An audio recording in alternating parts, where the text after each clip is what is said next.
Hello there, welcome or welcome back to my channel, or if you're new here, hi, my name is Samantha and this is my channel where I talk all about books.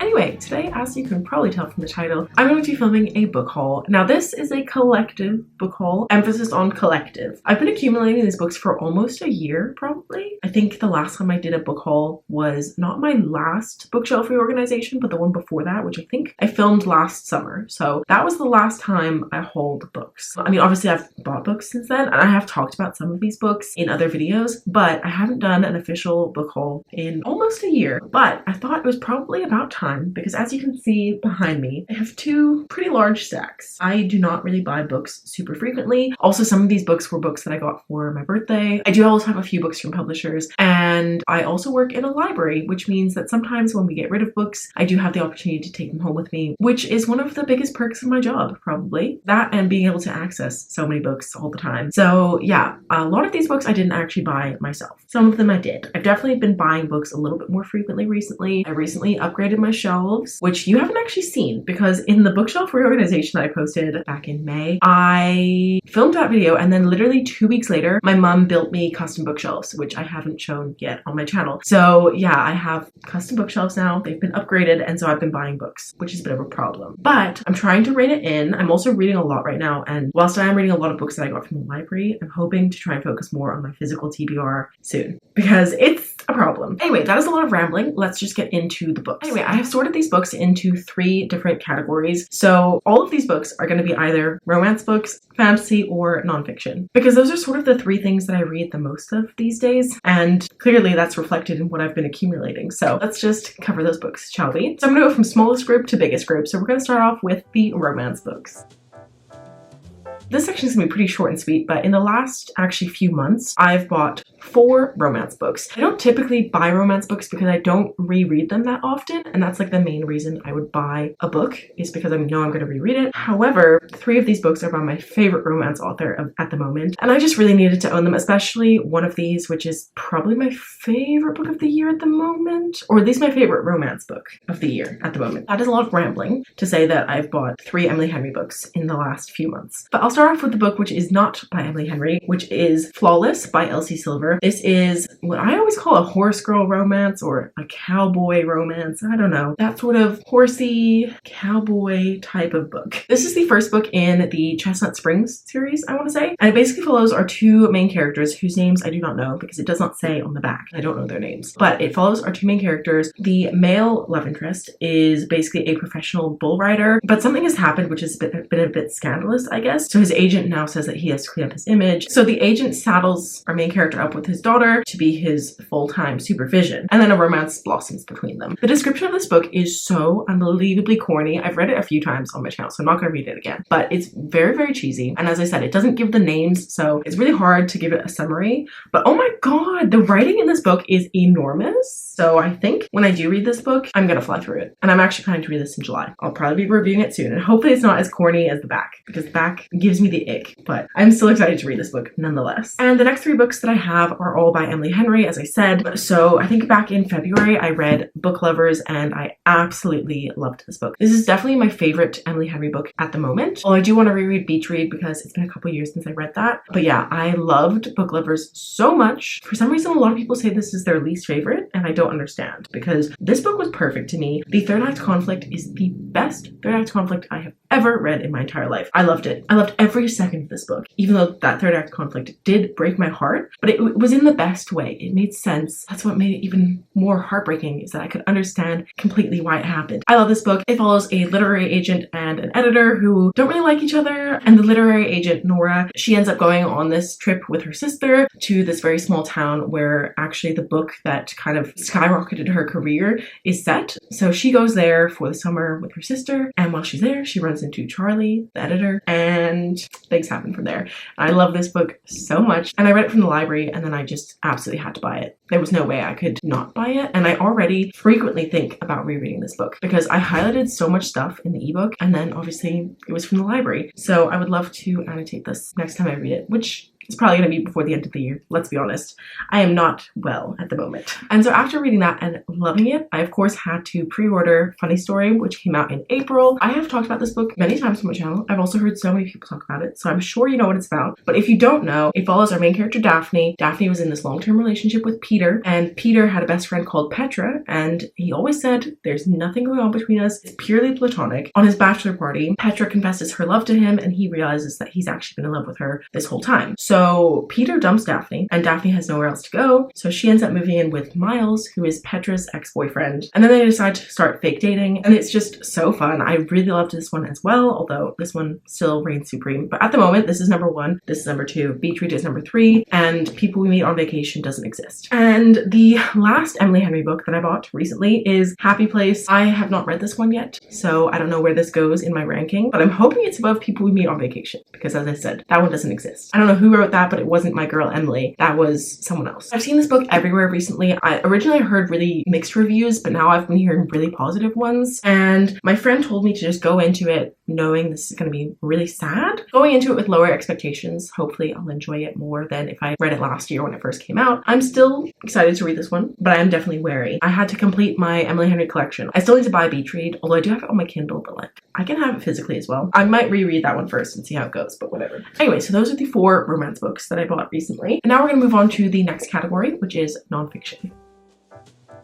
So the first one I've got is this book called Powerful, Be the Expert in Your Own Life by Maisie Hill. This is actually an ARC which I got from Bloomsbury, and this book did come out in May, I think. Although I've seen somewhere it said May, somewhere it said July, so I don't actually know. It hasn't been super clear. When I go onto Goodreads and try and find the book, it's really difficult. It doesn't come with a cover or anything, which makes me think that it's not coming out till July. But I haven't finished it yet. I am currently reading it though. But this is all about sort of understanding your stress hormones and knowing how to control them better and, you know, understand what triggers your stress hormones and things like that. And it covers a lot of things rather than just stress. It talks about procrastination, defensiveness, boundaries, people pleasing, all those things and more. And those things that I read out are definitely things that I do. Procrastination specifically, I'm very bad at procrastinating. So yeah, I requested this because I thought it sounded really interesting and something that would be very helpful to me as a stressy Bessie. I still need to read this, but I have started it, and so far it seems well written, well researched.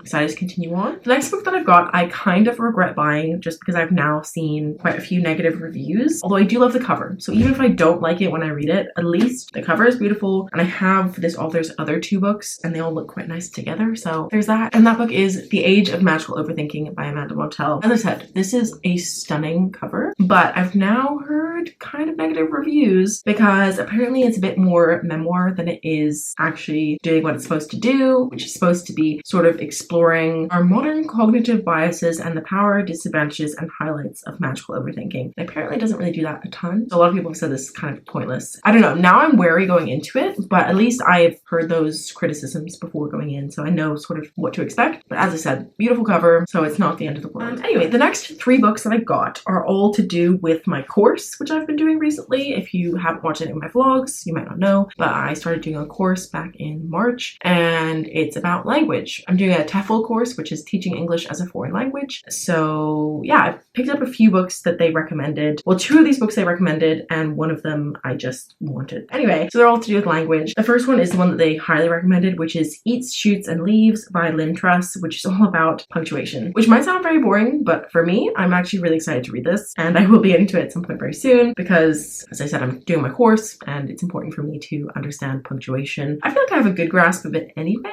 but just to be fully aware, or as aware as I can be, of punctuation. Oh, stickers! The other one, which I think was recommended on the course, was Spell It Out by David Crystal. This is the singular story of English spelling, so it's all about why English words are spelled the way that they are, and if you know English well, you know spelling is really weird for a lot of our words. It doesn't make any sense for a lot of them. I'm very excited to read this. I have never read anything by David Crystal before, although throughout my studies I've heard of David Crystal a lot. To me, he is the English language dude, so I'm excited to actually read something by him fully instead of just referencing him without actually reading anything by him fully. Excited about this one. And finally, the last one that I got is another David Crystal, and that is How Language Works. This is basically everything you need to know about the English language condensed. How babies babble, words change meaning, and languages live or die. So it's all about language and how it works. I kind of wish I had bought this this years ago, I think this would have been super helpful to have when I was doing English language for my A-levels and throughout my degree, but I didn't. I did borrow this from the library a long time ago, and I just didn't start it because I find when I borrow nonfiction from the library, I find it super stressful because like I can't take my time with it. You gotta get it done in that 3-week period. So yeah, I just decided to buy this one even though I know we do have it at the library. Excited about this one, although it arrived in terrible condition and they said it was very good. I bought it used and they said it was very good condition. It is absolutely not very good condition. I'm a bit pissed about that, but what can you do? And finally, we're on to my last and biggest category, both in the number of books and the size of the books, and that is fantasy, as previously stated.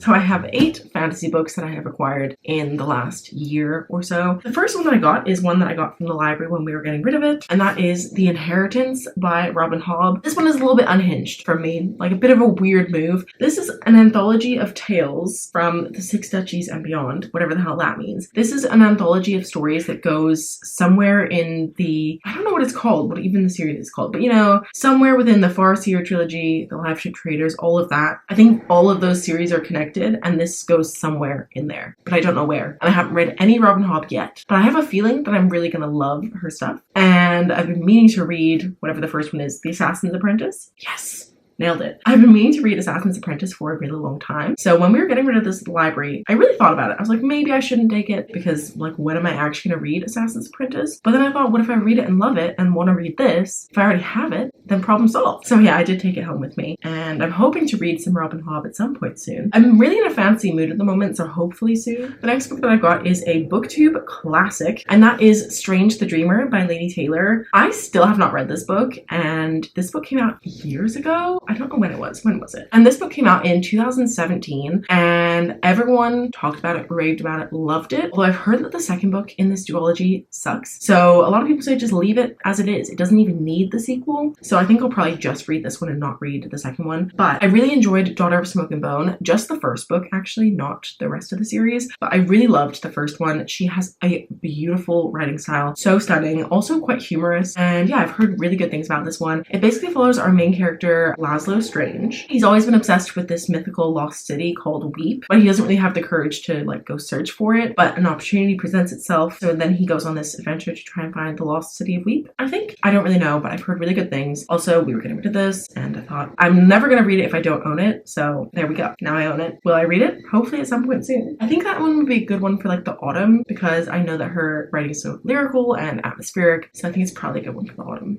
unless it's set in summer. I should probably find that out. The next one that I have is actually an ARC, which is coming out in October. Again, this was sent to me by Bloomsbury, and this book is The Great Wen by Alan Moore. This is just the ARC cover, but it is so beautiful. It's got all this shiny foil on it. So pretty. And the actual cover is also pretty cool. That's what it looks like. And one of the reasons I really wanted to read this is because it's set in London, which if you didn't know, I live in London. I don't particularly like living in London, but I do enjoy reading books that are set here, which is probably strange because I don't like it, but I don't know. I enjoy reading books that are set here. So this is a magical misadventure through the greatest city in the world. Greatest city in the world? Okay. Sure. And it says, 1949 London. Dennis Knuckleyard is a hapless 18-year-old who works and lives in a secondhand bookstore. Taking all the boxes at the moment. One day, on an errand to retrieve rare books, Dennis discovers that one of them simply does not exist. It comes from the Great Wen, a dark and magical version of the city that is beyond time. Their epochs? I probably say this word. That's really embarrassing. Blend and realities and unrealities blur. If Dennis does not take this book back to the other London, he will be killed. So begins a journey delving deep into the city's occult underbelly and tarrying with an eccentric cast of sorcerers, gangsters, and murderers. Soon Dennis finds himself at the center of an explosive series of events that may alter and endanger both Londons. I think that sounds pretty damn good. I'm very excited to read this one. I have heard, oh my god, that is the scariest author picture I've ever seen in my life. I find that very unsettling, actually. I'm gonna close that and never look at that ever again. No offense, Mr. Moore. Anyway, I'm really excited to read this one. I've heard that it's quite slow, but I'm still excited to read it. Anyway, the next book that I've got is the 4th book in a series. I reread A Court of Thorns and Roses last year in November, I think. After rereading ACOTAR, I was like, you know what? I should finally continue on that series. So I, of course, picked up A Court of Silver Flames. I hate this cover so much. Why did they go with the fluorescent orange? I'll never know. I've heard mixed things about this, but someone I work with was convincing me to read it. She was like, you know, you just gotta, you will enjoy it. If you've liked the other books in the series, you're gonna enjoy it. So I hope so, because I absolutely hated A Court of Frost and Starlight. That is like one of the worst things I've ever read in my life. So yeah, that kind of put me off continue on with the ACOTAR series. I've heard this one's very smutty though, so we'll see. Am I gonna complain about this one? Maybe not. Anyway, the next book that I've got, I actually massively regret buying, but here we are. That is Iron Flame by Rebecca Yarros, the second book in the Fourth Wing series. That's not what it's called. It's called the Empyrean series, I think. This one is not very good. I think I initially gave it like 3.5, and since times past, I've lowered it to like a 2.5. I don't think this was a good book. I think it was rushed. I think that the publishers were like, you know, Fourth Wing is so popular right now, like you need to get the next one out really soon, and didn't give her the time to really make this better. I'm not entirely blaming the publishers, because she should have also been like, no, this book is not good. Like, I need more time with it. Yeah, it lost a lot of the magic of Fourth Wing for me. And yeah, I mean, obviously I will continue on with the series, but I don't know. This one was not it at all. And I called the ending. Like, I was talking to my friend and I was like, yeah, I think this is going to be the ending. And I guessed it 100% correctly. So it's sad to talk about this one, but I did buy it. I still need to buy Fourth Wing actually, because I probably will reread Fourth Wing. I don't really know if I'll reread this. I guess I'll have to remind myself what happens, but like, I know the big ending and that's the most important part. So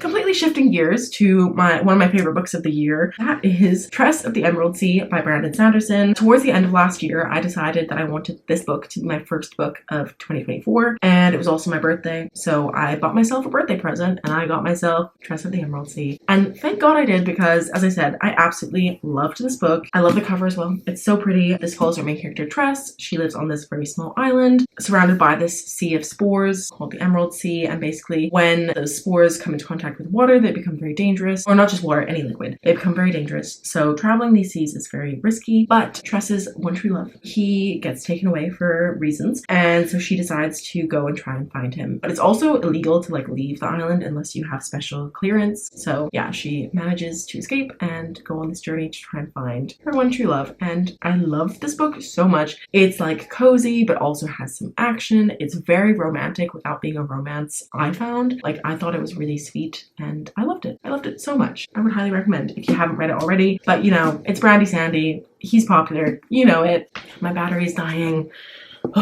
I'm sorry if the frame changed a little bit. My camera just died. Anyway, we're finally on to the last two books. These are both books I got for my birthday, which was in December. But yes, I was very kindly gifted these books. I did ask for them. So the first one I've got is The Fragile Threads of Power by byeeeee Schwab. This is the sort of fourth book in the Shades of Magic? Shades of London? What's it called? I don't know. I feel like it's Shades of Magic. Shades of London is a different series. Whatever. That series that starts with the darker shade of magic. This is the fourth book, but it's also sort of a spin-off series. So you don't necessarily have to have read the first three books in the series, but it's probably better that you did. And I've heard really amazing things about this one. I haven't picked it up yet because I want to reread the first three books, because I read those books as they came out, which was many years ago. So yeah, I want to reread those books first and then read this one. So I don't know when I'm going to get to that reread, but I knew that I would want to read this. So I asked for it for the birthday and I was very kindly gifted this, and I'm very excited to get to it at some point once I've reread the original series, but that is a job for later this year. Finally, the last book that I have is Swordcatcher by Cassandra Clare. This is the first book in a new series by Cassandra Clare, and her first adult series, I believe. I don't really know what it's about. I've read the synopsis before and I've forgotten, but I'm pretty sure it's two people who shouldn't get along having to work together for whatever reasons. That's what I'm getting. But yeah, I'm really excited to read this one. I've heard really great things and I've heard negative things, but I'm still excited to get to it. I know that I like her writing style, so I will get to it at some point. But when I put this on my wish list, I originally thought that it was a standalone, and then I found out that it was a series. So I don't know when I'll read it. Maybe closer to the time of the next book's releasing, because I just know that I will forget what happens and then I'll have to reread it or read a very detailed summary. So I don't know when I'll get to this, but at some point. But anyway, those are all of the 18 books that I have acquired since my last book haul. Hopefully I don't get any more anytime soon, because I'm stressed out with the number of unread books on my TBR. But yeah, those are all the books that I've acquired recently. Please let me know which ones I should get to immediately. What would you recommend from that pile? But yeah, that's all that I have for this video, so I hope you liked it. If you did, please give a thumbs up. If you're new here, feel free to subscribe down below, and if you made it all the way to the end of this video, please leave me a stack of books. Very boring, but you know, I can't think of anything else right now. So yes, leave me a stack of books emoji down below and I'll know you made it to the end. But that is all, so I'll see you very soon with another video. Bye! You in the backyard and you're all fine in the summer. Stay there for 3 weeks where we learn to love each other. wrote you a letter.